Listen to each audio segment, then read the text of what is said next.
దొండకాయతో ఎప్పుడూ కూర లేదా ఫ్రై చేసి విసిగిపోయారా? అయితే కరకరలాడే దొండకాయ పకోడీ వేపుడును ప్రయత్నించండి. ఇది చాలా డిఫరెంట్ గా టేస్టీగా ఉంటుంది. పిల్లలకైతే మరింత నచ్చేస్తుంది. ఈ పకోడీ వేపుడు ఎలా చెయ్యాలో ఇక్కడ చూసేయండి.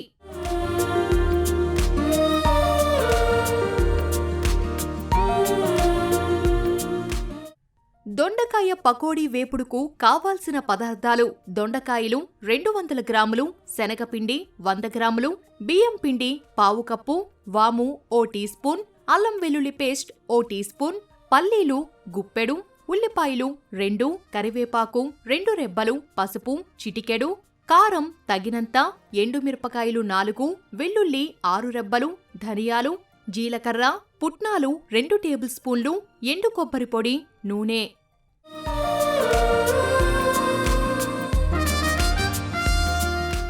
దొండకాయ పకోడీ వేపుడు తయారీ విధానం: ముందుగా దొండకాయలను తీసుకొని శుభ్రంగా కడిగి పొడవాటి ముక్కలుగా కట్ చేసుకోవాలి. ఇప్పుడు ఒక మిక్సింగ్ బౌల్ తీసుకొని అందులో కట్ చేసుకున్న దొండకాయ ముక్కలు వేయండి. తరువాత కొద్దిగా వామును తీసుకొని చేత్తో నలిపివేయండి. కొద్దిగా అల్లం వెల్లుల్లి పేస్ట్, శనగపిండి, బియ్యం పిండి, పల్లీలు, రుచికి సరిపడా అందులో ఉప్పు వేయండి.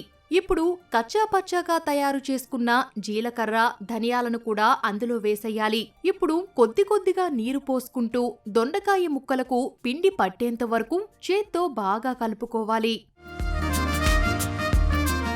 ఇప్పుడు స్టవ్ ఆన్ చేసి కడాయి పెట్టి అందులో డీప్ ఫ్రైకి సరిపడా నూనె పోసుకోవాలి. నూనె బాగా వేడెక్కిన తర్వాత అందులోకి మనం పిండిలో కలిపి పెట్టుకున్న దొండకాయ ముక్కలను పకోడీల్లా వేసుకొని ఫ్రై చేసుకోవాలి. ఇలా మిగిలిన దొండకాయ ముక్కలను కూడా కరకరలాడేంత వరకు వేయించుకొని పక్కన పెట్టుకోవాలి.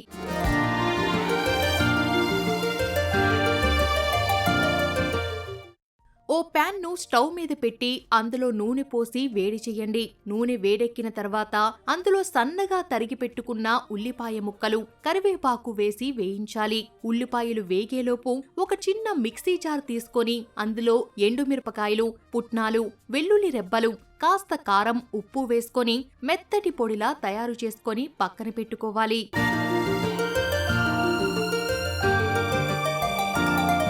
ఉల్లిపాయలు కాస్త వేగిన తర్వాత దాంట్లో పసుపు వేసి వేయించాలి. తరువాత మిక్సీ పట్టుకున్న ఎండుమిరపకాయలు, వెల్లుల్లి పొడిని దీంట్లో వేసుకోవాలి.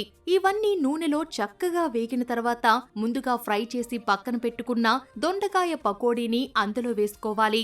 దొండకాయ పకోడీకి మసాలా పొడి అంతా పట్టిన తర్వాత చివరగా కొబ్బరి పొడి చల్లుకోవాలి. తర్వాత స్టవ్ ఆఫ్ చేసి కొత్తిమీరతో గార్నిష్ చేసుకున్నారంటే దొండకాయ పకోడీ వేపుడు రెడీ.